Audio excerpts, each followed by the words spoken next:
Bener-bener.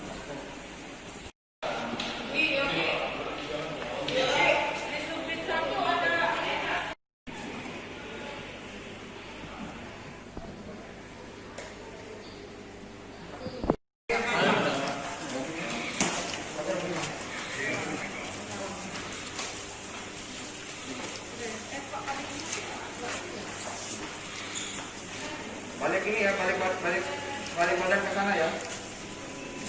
Berbalik. Menghadap ke ini semua.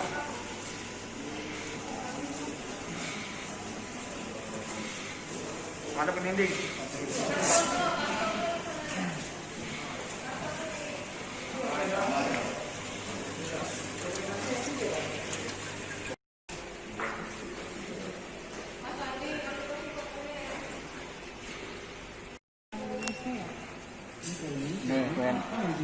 WNA ini 02.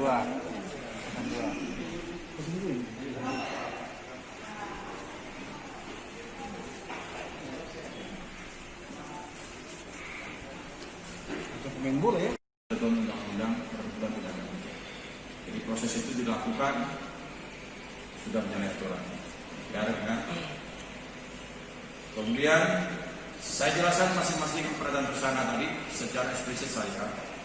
Yang tadi saya sudah sampaikan, di sini ada peranan direktur, komisaris, dan peranan sponsor. Jadi dari peranan beberapa tersangka ini, yang ada di sini sekarang ini ada 5 tersangka. Ini memiliki peran yang hampir semuanya sama, sudah melibatkan terhadap proses tindak pidana perdagangan manusia. Ya. Nah, barang bukti yang sudah kita amankan, ya, seperti kita lihat, kita sudah menemukan yang diduga ada beberapa paspor yang dibuat oleh beberapa perusahaan tersebut, ya, yang sudah cocok dengan ada beberapa ABK yang beberapa waktu yang lalu sudah kita amankan dan sudah dipulangkan. Sudah dipulangkan. Jadi ABK sudah dikembalikan, ya, sudah dibantu oleh rekan-rekan dari BNP 2 TKI untuk dikembalikan ke rumah masing-masing. Ini ada paspor jumlah 66 buku. Kemudian 37 buku laut atau yang dikenal dengan nama Simen Book. Ya. Satu bundel ada akte pendirian PT Giga, satu bundel akte pendirian PT MJM, satu akte pendirian PT Novareka Agata Mandiri. Ya. Satu rangkap dokumen perjanjian kontrak kerja laut antara korban dengan PT tersebut. Ini ada rangkaiannya. Terus beberapa buah stempel, ya, satu unit CPU. Jadi di sini kita bisa melihat nanti rekan-rekan. Jadi ABK ini kemarin sempat kita lakukan interogasi.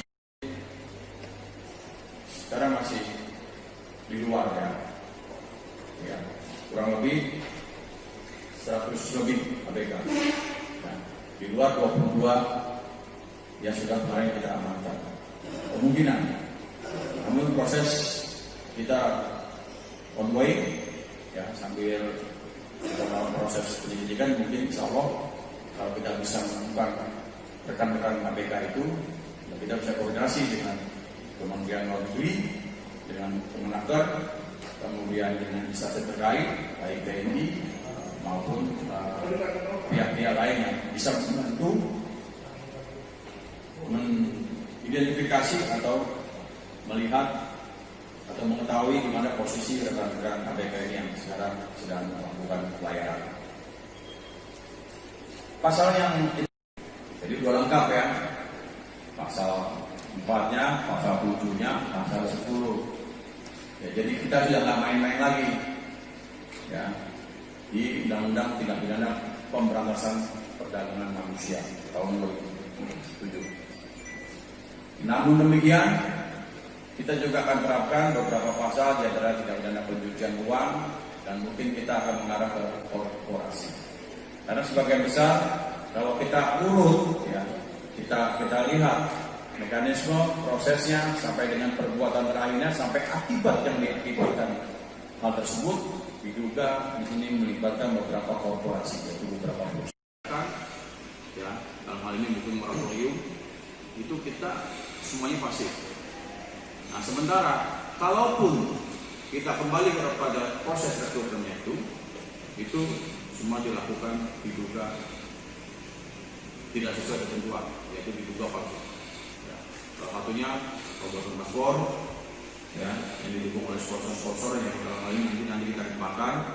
Kemudian kenapa kita bukan langsung, kan ini ada tahapannya. Begitu kita amankan beberapa ABK kemudian keterangan, kita langsung menuju kepada beberapa perusahaan-perusahaan yang tentu saja kan tidak mudah melepaskan atau mengirim seseorang warga negara Indonesia untuk dipekerjakan di luar negeri.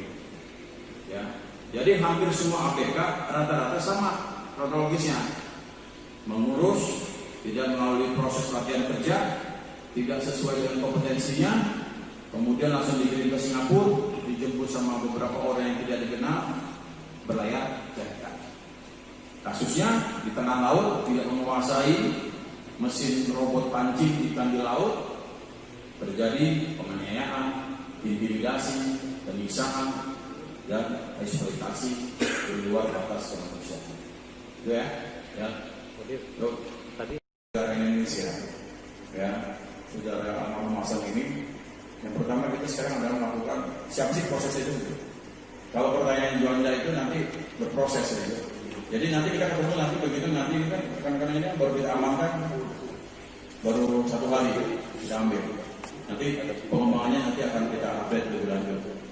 Cukup ya? Cukup. Ada. Iya.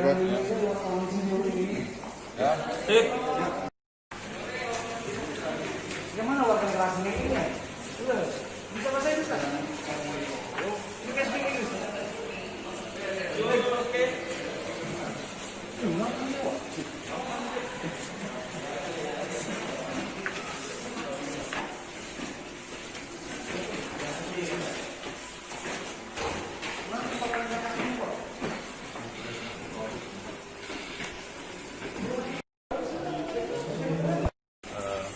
Yang 5 ini setelah kita kembangkan dari masing-masing ABK dari 22 yang berhasil kita amankan itu, kita langsung langsung ke atas. Ini ada direktur, ya, para direktur dan para komisaris, ya, yang dengan sengaja paling tidak kita menyiapkan dokumen ini untuk keberangkatan ABK tersebut.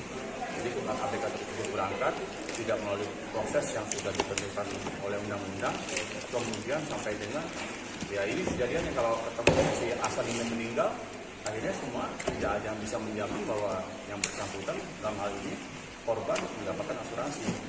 Nah, dari hal tersebut ke 22 ABK pada saat kita lakukan interogasi oleh penyidik tidak dapatkan semuanya diduga dokumennya buatnya sepihak, tanpa melalui proses yang sudah diatur di undang-undang. Oleh sebab itu kita berangkat langsung proses pencarian terhadap perusahaan tersebut. Kalau rekan ketahui ada beberapa perusahaan, ya, yang kantornya sudah tutup.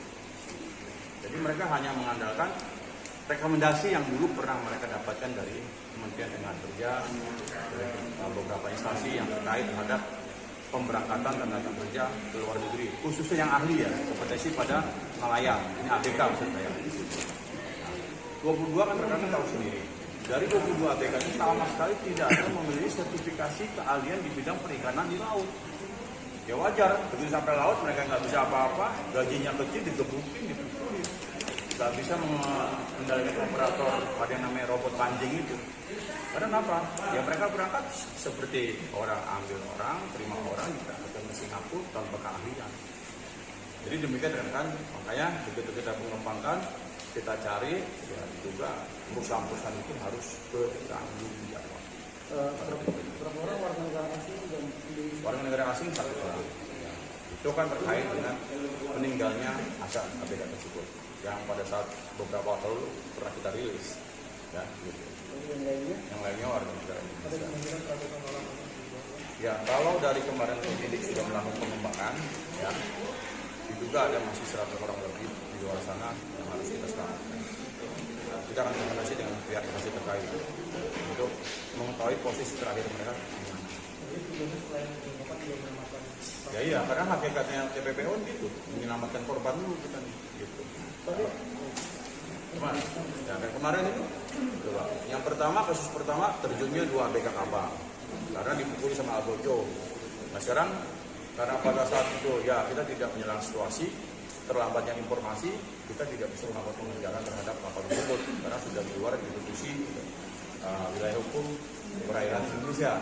Yang kedua kemarin, begitu ketepatan Pak Kapolda, Pak Danana, terus kemudian beberapa rekan dari Bea Cukai, KKP, Bakamla, Gus Kamla, kita akhirnya cepat mengantisipasi itu. Dengan kapal Dilko Air juga kita melakukan itu. Akhirnya bisa kita lakukan penegakan hukum dan kami bisa tetapkan tersangka si pelaku yang melakukan penyiksaan kepada almarhum saudara Hasan. Penyebab kematian almarhum, Pak? Kita melakukan jarak asli ini dengan pelakunya tidak? Ada gitu. Ini orang asing terjadi kapal, gitu. Nah perusahaan-perusahaan ini menyalurkan, memfasilitasi, ditelepon. Oh iya nanti pasti ada. Nah, sementara kita langsung ambil di perusahaan yang ABK ini siapa? Ya perusahaan itu salah satunya tersangka yang sudah kita tangkap tadi kemarin beberapa waktu yang lalu oleh para penyidik. Perusahaan itu sudah berjalan 2 tahun. Ada juga yang baru. Jadi gini, perusahaan itu kan bisa dibuat, ya kan? Tapi kan konsistensi dia untuk melakukan rekrutmen itu kan belum tentu melalui ketentuan atau belum tentu itu perusahaan itu mampu di dalam proses rekrutmen tenaga kerja, khususnya ke luar negeri, ABK kapal ini. Penyebab kematiannya Hasan, Pak? Kesimpulan akhirnya apa? Karena dianiaya atau penyakit lain? Kemarin begini, kita nggak melihat penyebab, tapi di situ ada beberapa karena ini mayat sudah terlalu kaku, jadi diduga hanya meninggalkan ada beberapa otopsi luar. Itu penganiayaannya ada di dalam, ada mulut, ada benda keras, pukulan di belakang, kemudian ada di dada, biru lebam, bukan lebam mayat ya, lebam akibat benda tubuh. Jadi pada saat kita lakukan untuk otopsi di dalam lagi, dokter tetap mengatakan memang ada beberapa penganiayaan yang bisa juga mengakibatkan mati. Tapi belum tentu kematian itu akibat penganiayaan, tapi paling tidak sudah ada penganiayaan. Oleh karena itu makanya penyidik pada awal itu menerapkan pasal itu 351 ayat 3 ayat 2 ayat 1. Jadi di mana penganiayaan itu beruntun dilakukan hingga mengakibatkan korban itu meninggal dunia. Itu langkah pertama. Kenapa? Karena memang diduga ada TPPO. Makanya LP kedua penyidik langsung menerapkan LP tidak dalam pedagang orang, PT-nya kita. Gitu ya? Cukup ya? Cukup.